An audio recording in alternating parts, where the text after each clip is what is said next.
What's up, and welcome back to Cleats to Whistle podcast. I am Brad Valdez. I am Kevin Watson. And man, we are here. We are on. Hey, I appreciate you, Coach, for taking this time. But we are here with Hunter Cantwell, the head football coach here at Christian Academy of Louisville. Is that how you?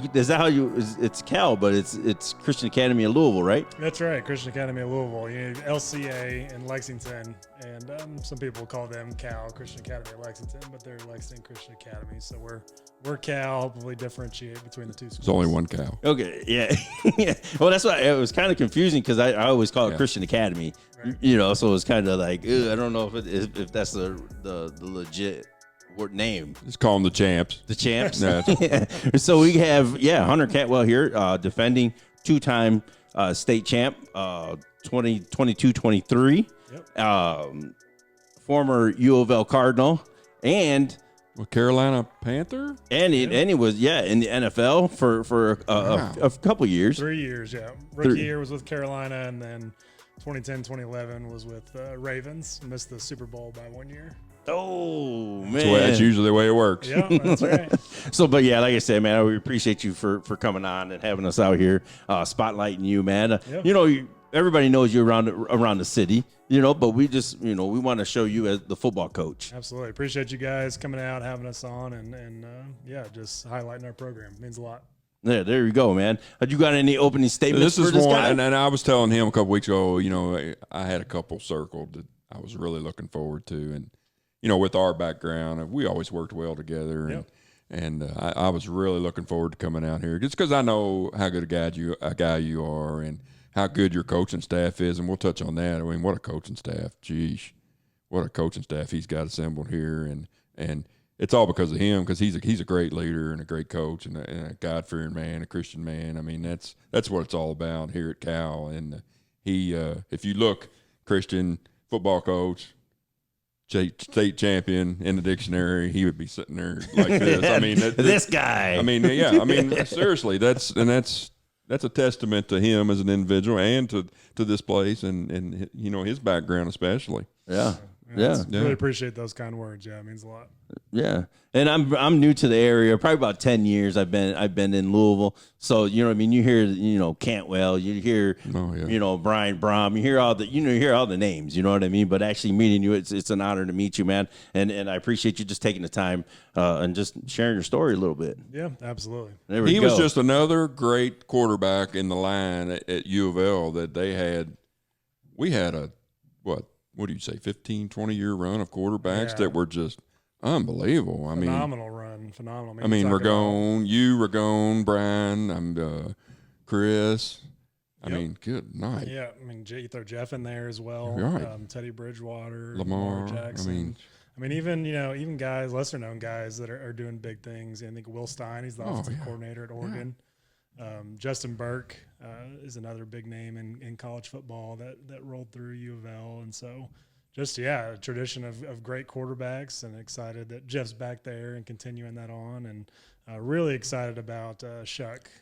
Got to see him a little bit in spring practice this year at U of L, and he's an impressive individual. I know the Brahms are very excited about him and what he's going to do. So, just very cool to be a part of, such a great legacy of. That's got to be a heck of a recruiting tool to just throw that list out there and say, look, man, you can be one of these dudes. I mean, wow.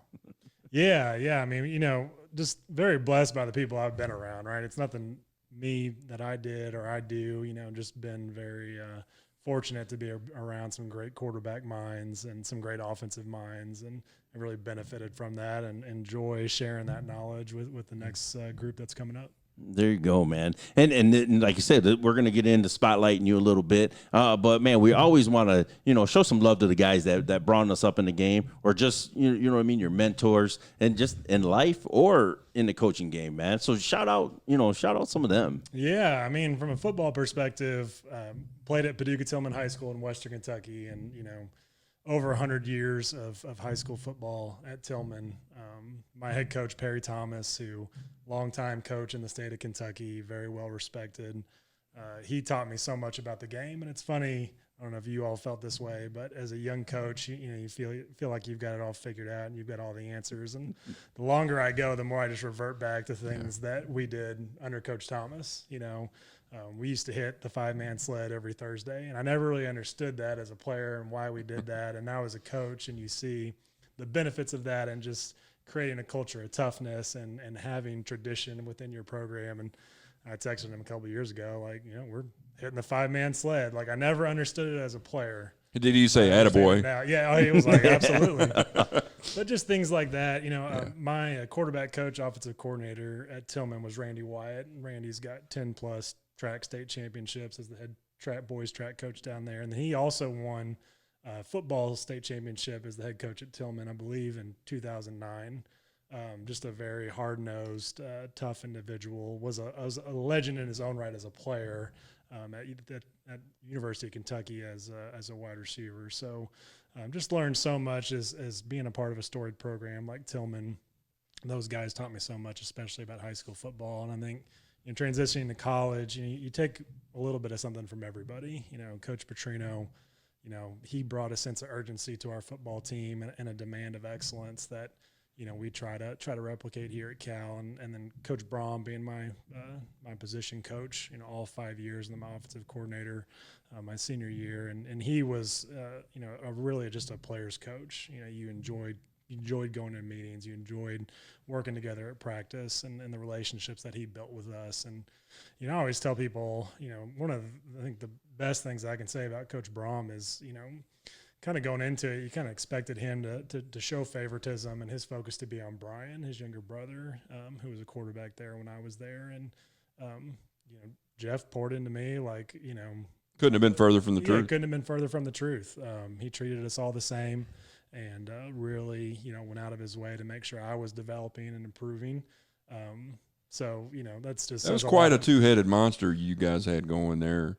Yeah, I mean, I think Brian's senior year there was some, sporting news or something, like the top quarterback room in the country, and, we were on it. And so, obviously I was very blessed to be able to learn from Brian. But, yeah, just took so much from Coach Braum. And the National Football League – played for some just amazing coaches. Jim Zorn, the Seattle great. He was my position coach in Baltimore.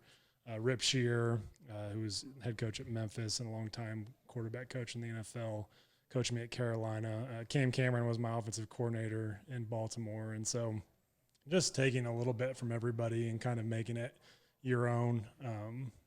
Just forever in debt for those guys and how they taught me the game and taught me more than just the game. And that's really, at the end of the day, is why we do this, right? The X and O's are a blast and are fun, but at the end of the day, it's about, building relationships and imparting wisdom and setting young men up to have success in life. I'm not gonna lie, I cheered against you because I'm a Steelers fan. So I cheered against you for a couple of years, but you know how it goes. Yeah, one of the coolest, I believe it was 2010. We won the wild card against Kansas City, and then we played the Steelers in the first round. And I want to say it was MLK weekend, so nobody was working that Monday. And we played them on a Sunday night at Heinz Field. Oh. And you want to talk about one of the coolest football atmospheres I've ever been a part of. I mean, that was Ben. Ben was pretty young then, right? Yeah. I mean, the terrible towels were swinging, and the lights were blinking, and I mean, it was a sold out crowd, and I mean, you could smell the alcohol when you walked out on the field. Like it was, it was intense atmosphere. We ended up losing that game, but I remember walking off that field being like, it's one of the cooler things I've been a part of as a football player. NFL's just a way different world. Yeah, I mean, compared to college and high school, it's very different, very cutthroat, right? Oh. One of the things I tell our guys here, we take our team up to see the Bengals in training camp, during our team camp the first week of August, and we talk about when I was in training camp, every practice was like a game. So guys would have their playbooks out, they'd have the practice script and schedule out, and they're studying like they're going to go out and it's a Sunday. It's a Sunday, football game. And the reality is it's just a Tuesday practice. But you're fighting for your life. Yeah. And, talking about, I didn't hang on very long, but if I would have had that attention to detail as a high school player or as a college player, like I saw so much improvement in my own game just because it's win or go home. It's find a way to have success, or they'll get somebody that will. You're walking in from practice and your locker's cleaned out, and so just being able to share those things with our guys and try to take a little bit of that mindset and apply it to the high school for their good is a lot of fun, and they enjoy those stories. But it's a different world. It was great to be a part of. It's great to have that experience, but it was very cutthroat, fighting for your life every day. If you had a bad practice, that might be the last time you strap it up. So, hey man, we're gonna have a little fun with you, man. Talking, everybody knows you're a ball player, man. You love, talking ball, just being that. But we want to try to get to know you a little bit more personally. You know what I mean? And just do some icebreaker questions, man. Okay. Yeah. All right. Any superstition that you had? Well, it's kind of turned into a superstition as a nod to Coach Thomas, who was my high school coach. Coach Thomas, never saw him wear pants on the sidelines. I mean, it could be 28 degrees and snowing sideways, and he'd be out there in khaki shorts and black combat boots. And we always thought, when I was in high school, like, man, he's the dude, right? He's cool. And he was a bodybuilder, like professional, like weightlifter. I don't know if he was a bodybuilder, but he was a power lifter, and he could move some weight back in the day, and he was built like a house. And we just like, man, Coach, what can't Coach Thomas do, right? And so people always give me a hard time at Cal because I don't wear pants until we get to the playoffs. So, our last game of the season, it could be cold, it could be windy, and there's Cantwell out there in his shorts, and they don't really understand. Yeah, look at this idiot walking out here in shorts right. on. Yeah. They don't really understand why I do that, but it's kind of a nod to Coach Thomas, and it's kind of become kind of a little bit of a superstitious thing of, you got to have the shorts on in the regular season, and then when it comes playoffs, that's when the pants go on. So I'd say that's probably something that superstition-wise bleeds onto the football field. So what number were you in college? I can't remember. 14. Was that your number all the way up, or is that when they just said, "Hey, you're 14"? No, I can't remember. It's funny. I didn't grow up here. I actually grew up just north of Atlanta, Georgia, and then moved to Western Kentucky right before my sophomore year in high school to get closer to family. And so I didn't have a huge background understanding of Louisville and Kentucky. And so I go in first day, and they're asking for numbers. And Chuck Smith was Chuck Hall, I believe, was our equipment manager at the time. And he's, these are the numbers that are available. And I was like, well, what about, I think it was United 16. I think so. Yeah. I think I was like, well, I wore 16 in middle school because I'd worn 12 in high school, and obviously that was going to be Brian's number. Yeah, that ain't happening. And so he just erupts in laughter, like, yeah, that's the one number that you can have. That's the only number that's, completely off limits. That's Johnny Unitas. So, yeah, we're 12 in high school. We're 14 at U of L. And another funny story about 14, because I was a walk-on, and Rod Council, who was a really talented defensive back, he was also 14. And so, as long as we weren't on the field at the same time, we could both wear 14. And at that, when he was really playing a lot, I was kind of in a reserve role. But I can't remember what game it was, but I did get credited for a tackle of one of Rod's plays that he made. I'm sure he loved that. At 14, they gave me a tackle, even though I don't think I even saw the field that day. So 14 and 14 in college. Yeah. That's a great story. That's a great story. Yeah, man. With dead period coming, you're going to be on the road. Are you taking any trips? Man, we after school, right before school got out, we took. I've got a 10-year-old daughter, an 8-year-old boy, and a 5-year-old boy, and so we checked the Disney box. So we were down there for a good amount. Went to all 4 parks and went to Universal. And man, my wallet is hurting.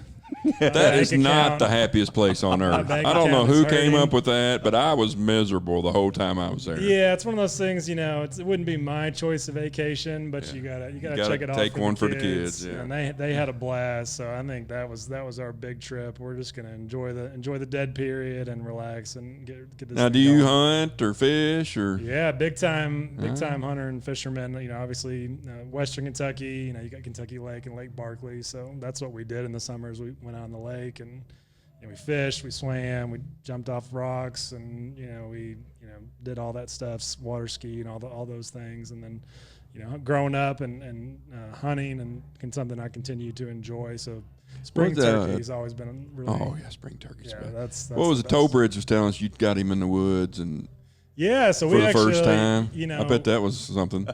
Redmond, he's a big hunter too, and so we're kind of converting a lot of our assistant coaches. But last 2 years we've done we've done a big the opening weekend of Modern Firearm. We've gotten together as a coaching staff and done a little little camp and a little hunt, and that's been a lot of fun. And now you said Redmond. Are you talking about Chris or Bobby? Yeah, Chris. I was gonna say I don't see Bobby sitting in a tree stand. Yeah, no, Bobby's still out there. He'll rabbit hunt. He's a ground hunter, and he's hunting from a blind. But it's something we've enjoyed as a coaching staff, getting to do and getting away. So I love coming out here and seeing Bob walking around. I mean, he's a legend. He's great. I told him on the way out. I said we could have Bob for a 2-hour show and not cover anything. Easily. He's one of those dudes. When we were chasing the state championship in 22, he told me during the playoffs, he's like, Hunter, he's like, we're with you, win or tie. I was like, thanks, Bob. Appreciate that. We're with you, win or tie. Don't lose. Dude is the king of the one-liners too, man. God. That's a classic one right there. Bobby, he's something else. What would you tell your 15, 16-year-old self? You're just a freshman in high school, man. What would you tell yourself? Man, for me, I had a lot of success early, starting at Tillman as a sophomore, and then going in, had a really good junior season. I mean, Rivals and some of those websites were just getting going, and was on a lot of lists for, received a lot of accolades, and really let that become to define who I was as a person.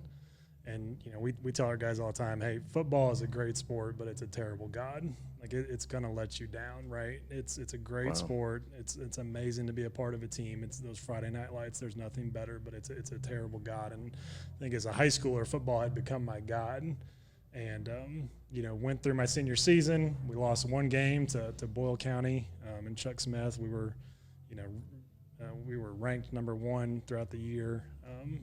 So accomplished almost everything we wanted to do on the field. Was Tillman's all-time leading passer, all of those things. And, the offers and the opportunities just didn't come. And I really look back on that and think, I think that was God working in my life to get me back focused on what was really important, right? I had taken a gift that he had given me, and I had idolized it over him.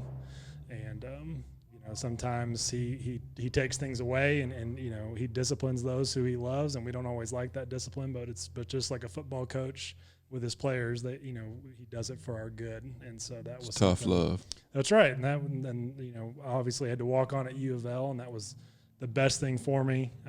Got to meet my wife of almost 15 years, and just the opportunities and the relationships that I got to have through the University of Louisville, and God opening that door, really pushing me through that door, because that was the last place I wanted to be, was with the number 1 quarterback in the nation in my class, Brian Brom. But God knows better than I do, and there was definitely a humbling that was needed, and would have been nice just to have kept the first things first and not had to walk through that. But it was the best thing for me. So, tell our guys all the time, you would love to go back and tell my 15, 16-year-old self, hey, this is a gift. Enjoy the gift. Use it to impact other people. Use it to lift other people up. Use it to point to what's important, but it's not a God. And if it becomes a God, it's going to let you down. And you got good Bobby. And I got good Bobby. Good Bobby. Yeah. What a fun time to be a fan of the game. I mean, I know I hear all the stories, and I could tell a lot of stories, but Bobby was always great to me. And as far as offensive minds go, and trying to continue to stay on the cutting edge of what's going on in offensive football, like there's still, he's in a class of his own, and just phenomenal X's and O's guy and stuff that. We run here, that we ran with him, and we won a lot of games. We were talented, yes, but we won a lot of games because of the coach that he was. So I was very blessed to be able to play under him. There you go. You got hobbies, man. You're out there hunting, man. This guy said he never had a hobby, and that still blows my mind. He's like, he was all ball, you know what I mean? But you had that time to decompress, man, yeah. and you had that family time. That's just a phenomenon because of what you've been through, where you've been, NFL, and you just had that. Did you learn that in the NFL to where you had to get away from the game sometime? Yeah, absolutely. You go through. I think I don't know the exact number, but you start OTAs with 100 guys, and by the first weekend in September, you got to get down to 53. So I tell people it's always like a bad horror movie. The lights go dark and then the lights come back on and you got 5 buddies missing, right? And so it's a very stressful time. But you learn to get away and you learn to keep football at the stadium or at the facility, and then if you just focus on it all the time, and there's especially for me, there's a million different ways I can see this season going wrong, right? And if I let it, it'll consume me, and it's not going to be good for our coaching staff. It's not going to be good for our players and our community. So getting away from everything and decompressing and also recenters you and keeps you focused on keeping the first things first. So I think that's huge. Yeah. I just couldn't do it. I just couldn't do it. I couldn't get away. Well, because you were obsessed. You know what I mean? Yeah, I always wanted to be better. I mean, it was an obsession. You're right. Yeah. I think it's a fine line because I'm the same way. Like if we have a bad game or if I did a poor job, like I'm not gonna feel good again until I get in that film. Got to get that taste out of your mouth. Got to get that film. Got to get to practice. Oh, and losing the last game you lose, having to sit there and stew all off season, absolutely, and getting ready to play you guys in a scrimmage game, and it was like, here we are. Yeah, it never ends. Yeah. Only 6 teams are happy every year. That's right. Only 6 teams are happy. Exactly. He's been happy 2 years in a row. Before that, he was miserable at the end of the year. I mean, that's just the way it is. You better believe it. Yeah, but you know what I mean. Having to deal with the stress and all that. What was that one thing that you know what I mean? Would you start your I Googled you a little bit. You know what I mean? In 2012, I guess you started your coaching career, right? Yeah. But what made you want to get into the coaching? Yeah, so that's a long story. So got to college and was really at U of L to play football. Didn't really know what I wanted to do from an academic standpoint. Started in sports administration. Decided, I thought maybe I wanted to be a college coach, but saw the toll that it can take on a family firsthand from our coaches. Saw a lot of coaches in my 5 years at Louisville at other places and lose their jobs and just. I said, I think high school coaching is for me. And so I tried to switch my major to education, and our academic advisor said, you can't, you'll be ineligible. There was a percent of your degree that you had to have completed each year at the time. And so couldn't do that. So when I got done playing, Coach Thomas, who was my high school coach, he was at that time the head coach at Campbellsville University. And I called him up and I said, hey, I'd love to get into coaching. I'd love to continue to learn from you and also work on my master's and get my teaching certificate. And went down there for pennies on the dollar.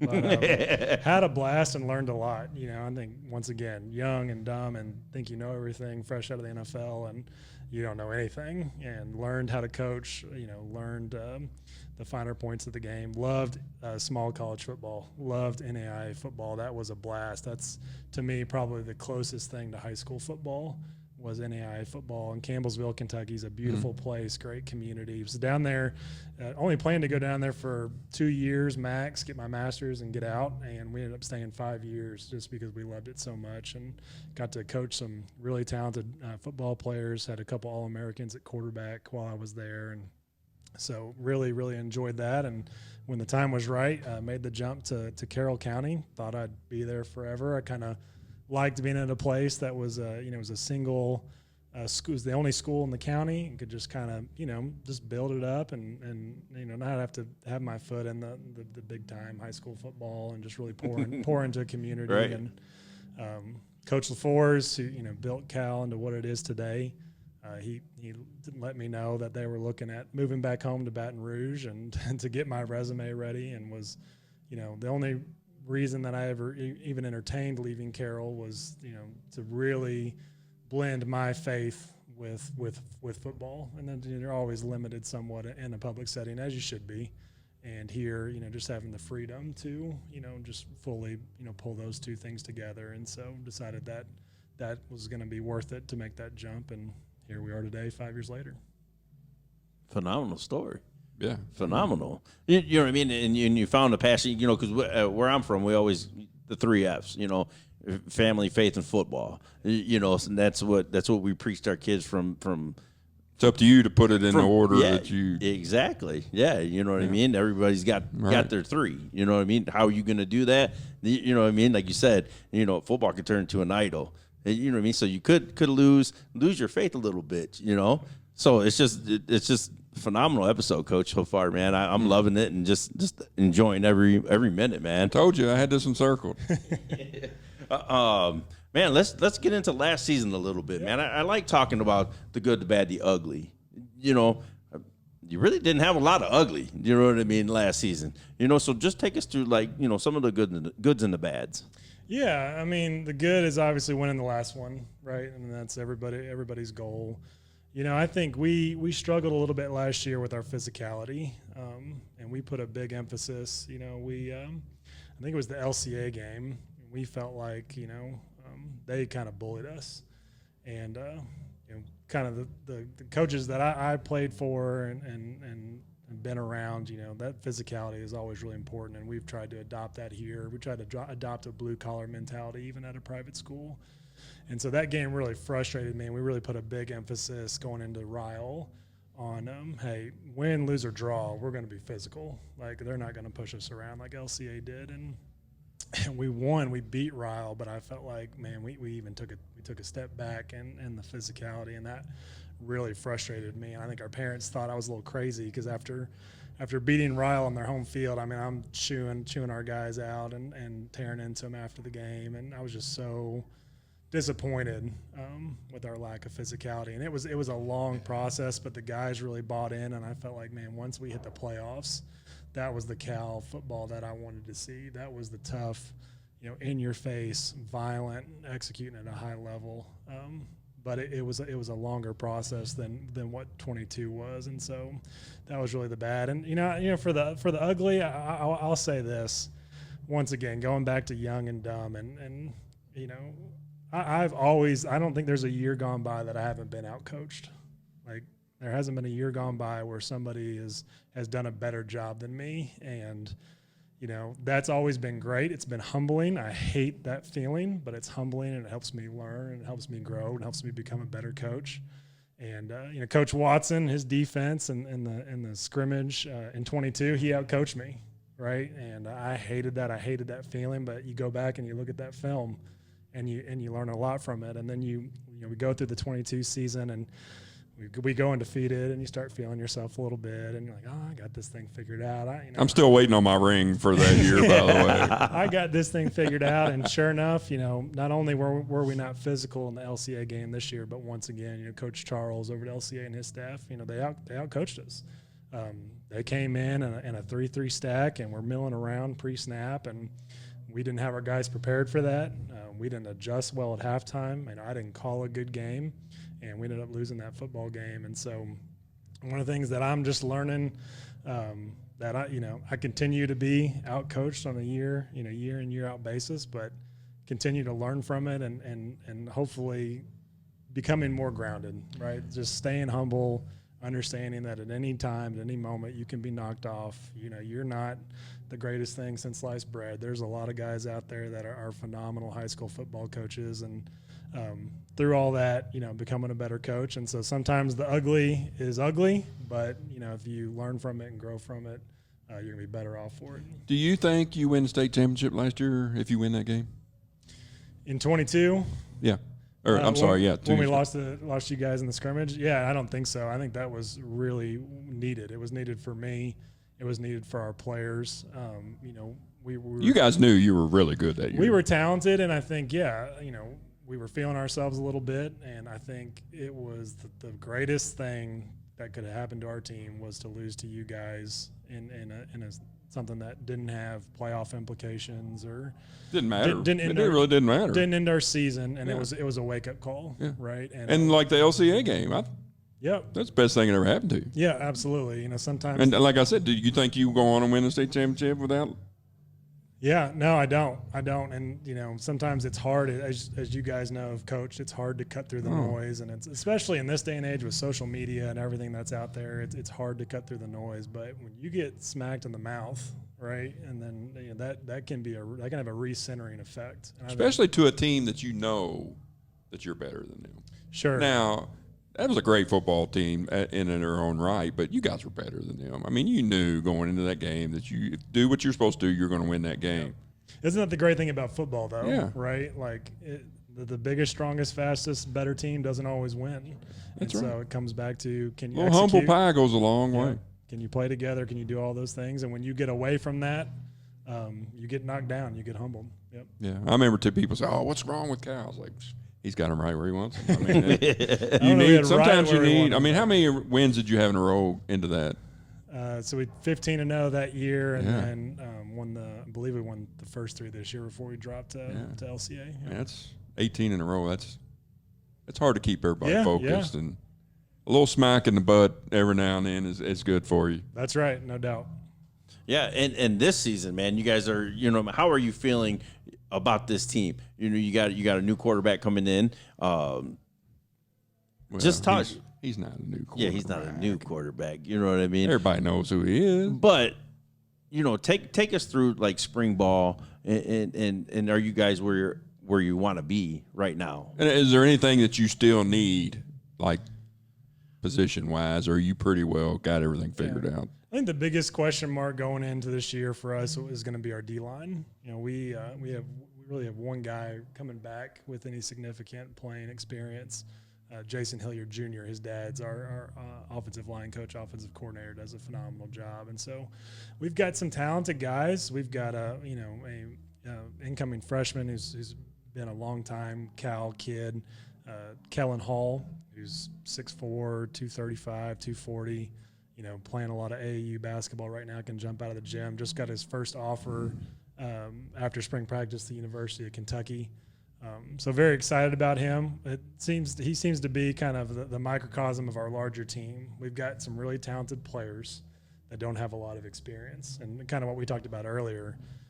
The biggest, strongest, fastest guys don't always win the football game, and so we have some guys with a lot of tools, have some guys with a lot of talent, but can they learn to play together? Can they, grow up quickly? Can they get that experience quickly? If they do, I think we'll be tough. Can they be Christian Academy guys? That's right. That's right. Me guys. That's right. So just a lot of guys in different spots that we really like, but they gotta learn to play the game at a high level, and hopefully we'll get there. We definitely have the staff to get them there, and I know they'll buy in. So it'll be a fun year. We'll find out real quickly. We went to Hoover, Alabama last year. We got invited to their 32-team national invite tournament, and did really well. I'm excited, and so we'll be back down there right after the dead period ends. I think we get on the bus on the 11th or 12th or something real quick. So it's pass out helmets, get on the bus, go play some of the best teams in the nation. So we'll see. That'll be a good litmus test for where we're at as a football team. So who are you scrimmaging this year? We are scrimmaging Cooper and South Oldham. So Cooper's probably the 5A favorite. Got a lot of talented kids. I think their tight end just committed to North Carolina, if I'm not mistaken. I believe their quarterback has an offer to Kentucky and some other places. So, they're in the state championship game and came up short, and I believe they bring everybody back. So that'll be another huge. Where are we at? Yeah. Going into. And season. One thing I will say about you is you have some scrimmages every year that are. You don't play a 1A team. You play some dudes that can play some football and that are going to show you what you need to work on. Yeah, we like to be challenged, and obviously there's some things that we don't want to show in a scrimmage. And I tell our guys all the time, hey, if you're good enough, we can run inside zone all the way down the field and score every time, right? Like we don't let our guys fall into this thing, that thing. It's if you're really good enough, and that was how I was coached. If you're really good enough, you'll find a way. You'll make it happen. And if you're not, then we've got things to work on. And so, I believe you don't want to get banged up. You don't lose guys to injuries, but those two scrimmages are huge, and you want to test yourself and go against guys that can exploit your weaknesses, as you guys did at Fairdale. We played a scrimmage Bowling Green last year, and that was huge for us to go against the caliber of a team like Bowling Green. So excited what Cooper and South Oldham will exploit and show us. South Oldham's got the big 6'7" guy. He's a monster. Yeah, they're big. Matt, big. right? Yeah. Yep. And then what they got Dawson on the edge, Oh, he's a big, solid kid, man. So, and coach does a phenomenal job over there, and South Oldham Cal used to be a big rivalry, and so just excited. It'll be short trip. We'll go to them, and I know they'll give us everything we want and more. That'll be fun for the fans too. Yeah, absolutely. Absolutely. Yeah. We always love scrimmaging these guys because they show you exactly what you need to work on. The second scrimmage is vital because it gets you ready. And we always wanted to play them the second scrimmage, and they always got us. We'd come out in 7-on-7 and all that, but that second scrimmage is where it was at, and it helps. Playing a big dog in that last game helps. You don't want to beat somebody 70-0 going into the season, but Yeah, get that gut checked already. Yeah. Huh? Oh, yeah. I just got a couple more questions. You got anything for Coach? This is great. It's been a phenomenal I episode. could stand here and talk to him all day. I know. Hey, if you can hear these guys are rocking and rolling. Yeah, they're ready to go back there. They got the music running. They're rolling, baby. Yeah, weight room's underneath us, so they're getting after it. Yeah. But like goals this season, it's always game 15. You know what I mean? You guys got that, that big picture. Yep. But what's some of the small goals that you'd want to see this team achieve? Yeah, so once again, it's kind of what we talked about last year, right? Even though we're at a private school, we want that blue collar mentality. We want people to feel us when they get back on the bus after playing Christian Academy. So we always want to be physical. We want to be disciplined, and we want to execute at a high level. And so, you hear coaches talk a lot about the process, and every coach's process is different. But those are the kind of the things that we want to see, the basic makeup of our team. If we feel like we have those things, then we've got a chance to win a lot of ball games and put ourselves in a position to win the last game. And so, focus on the small things. The big things will take care of itself.